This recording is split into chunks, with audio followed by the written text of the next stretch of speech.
I want to make this video because I realize that there is a spirit of low vibration that come from these type of conversations, to where like people lose friends. You might get a person to unfollow you who was just your fan the other day, things of that nature. So that's, I want to make this video so there's a visual to kind of help bring clarity, maybe, to what it is that I do a lot of my teaching about as it relates to my truth. So, first, let me say that we're all kind of saying the same thing. I don't care what your religion is, we're all saying the same thing. It's just that when we come from particular religions, like for example, myself, I came from a Christian background. I went to a Christian school up until fourth grade. Then before I went to a public school. That's my background. That's my family. My family is Christian. So I get it. I understand it. And like I was saying, the Christians, the Catholics, the Buddhists, the Protestants, I don't care what your religion is, if you're a hotel, I don't care what it is that you are teaching. Ultimately, we are all saying the same thing. What's happening here is our verbiage is different. Therefore, because the verbiage is different and some people can't see things past their perspective, it becomes a debate. And a lot of the times, this debate gets so heavy and so wicked in thought and nature that we build enemies. We divide before we multiply within, more importantly, our own community. So, hence why I'm making this video. So, let me just say, when I say that I don't pray to Jesus, it's not to denounce those that do. The reason why I say that is because I understand, as a result of being in those same shoes, that this is what we were taught to do. And as long as we follow the principles that surround the ideology of who Jesus was and his walk, then you're good. That's fine. You could believe in Jesus. You could pray to Jesus, and that your form of meditation and prayer, and you saying, Lord, blah, blah, blah, this, that, and the other. As long as the aftermath of doing all of that is taking the practical side of walking in those shoes and being Jesus-like, or as close to God-like as possible. Same thing goes for the Catholics, etc. I don't think I need to go into details. I think that's pretty simple. It's more about the principle than the deity or deity. I've always gotten corrected with that, and I've heard it both ways, so whatever. As long as we stop fixating on the person and start fixating on the principles, then we're good. Then we're all on the same page. I think sometimes we get so caught up in that part, we never get past it to the next step. Like, we get so caught up in the division of, oh, she don't pray to Jesus. How can I take anything from her? She don't even know who Jesus is. How valid is her advice? And it's just like, do you? Because if you do, then you know that he was a healer, a teacher, a helper, a giver. He looked out for people. He uplifted people. He saw merit in everything and everybody. He sacrificed. The list goes on. Ultimately, this is what people do when they walk in unconditional love. And the problem here is that majority of us don't know what that is, myself included. And a lot of my spiritual walk is in identifying exactly what that is. What is unconditional love? It's out there. We just gotten away from it because we get so caught up in the ideology of what I believe, what you believe, and what he believes, and ultimately we're all saying the same thing, because as long as we continue to be in high vibration, then guess what? We win. There's a manifestation that comes from that. Just like there's manifestation when we don't walk in those shoes. When we choose not to be in high vibration and choose to take on the ways of the world, or as the Bible may teach, live in the flesh versus in the spirit, tend to stay down there. It's easier. It's easier for us. It's a comfort zone. We've gotten used to that realm, and we've been able to manifest from there. There's manifestation that comes from that. It's just not the same as the manifestation that comes from walking in those shoes as whomever it is that you pray to. Whether it's yourself, whether it's God, whether it's energy, whether it's some sky daddy with whatever name, whether it's a stature, I don't care what it is that you're praying to. Ultimately, it's about what you're talking about and the principles that you're following. Is it in high vibration? Is it allowing you to walk in your higher self? Because see, another thing, that's another lie.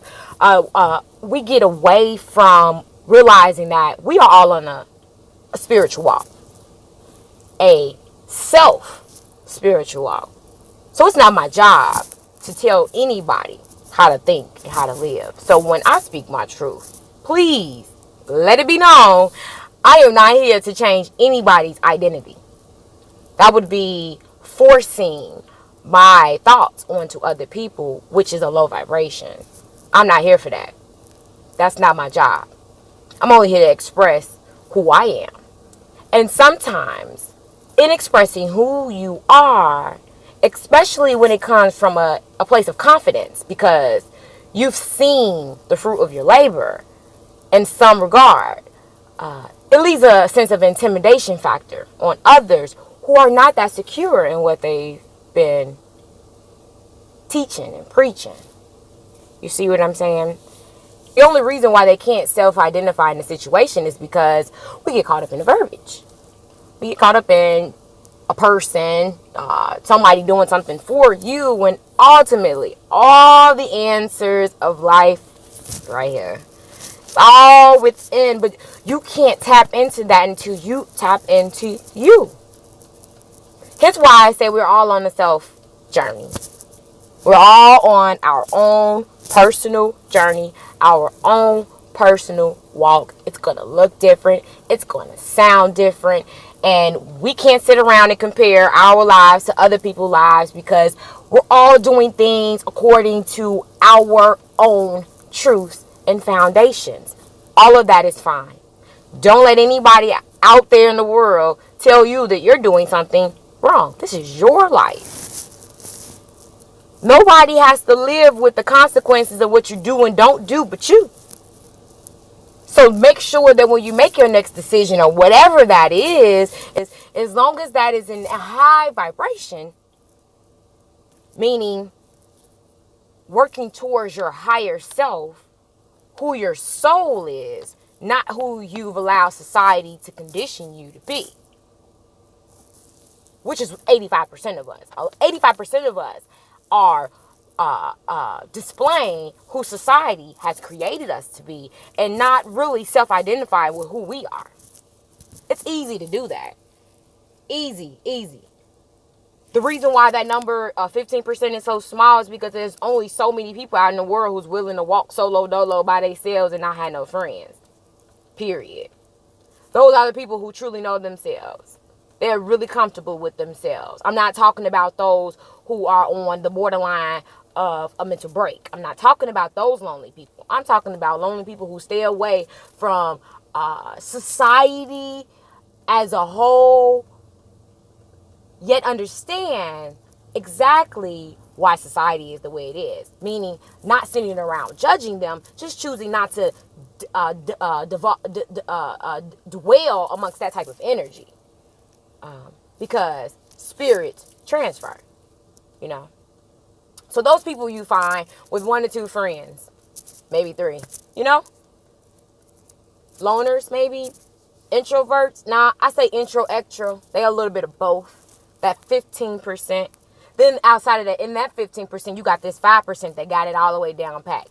That's the type of, I got a mentor who's like that. I have a mentor. I can only admire and do all of the legwork now so that I can be able to be that person in the future.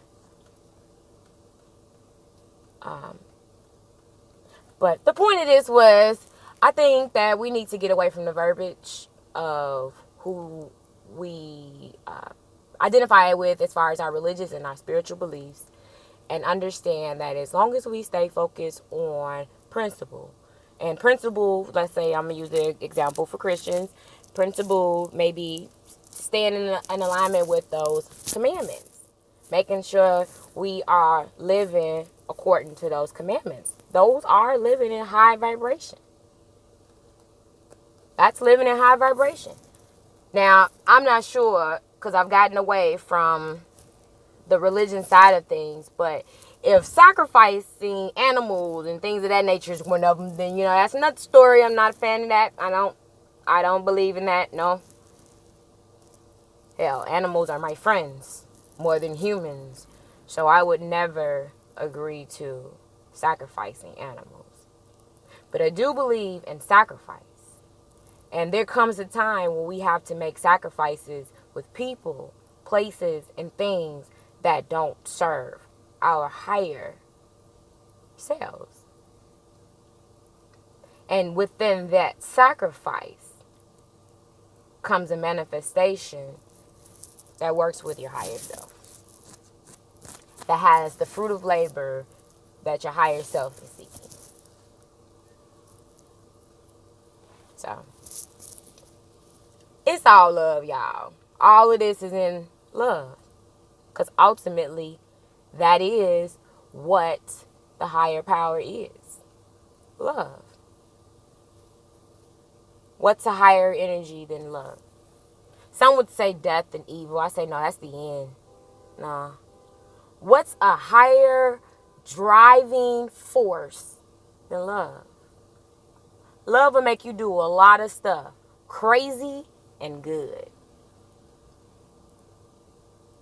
But can you imagine what it feels like to experience unconditional love?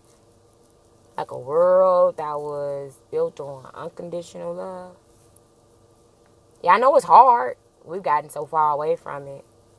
But it's a reality that can come true if we all just got back to it. Stop arguing with each other on whose ideology is right and whose ideology is wrong, when ultimately we all saying the same thing. So I love y'all. And I'm going to keep teaching, or not teaching. I'm going to keep speaking as it relates to my truth. Because I'm forever growing. It's a part of my identity. And another thing, it's called self-affirmation. Whether I say it in my mirror or whether I say it online. As long as I keep reminding myself of who I am, that's how I become stronger in who I am. So, all right, y'all. Somebody probably needed to hear that. I'm outside a wedding, and I've been here an hour, and that Bible came over my spirit. So, here I am. So, all right, y'all. You know who I am. This your girl, Shantae Renee. I don't know. If y'all not following me on Instagram, follow me on Instagram. That's at I am Shantae Renee. SHANTARENEE. At I am Shantae Renee. Peace.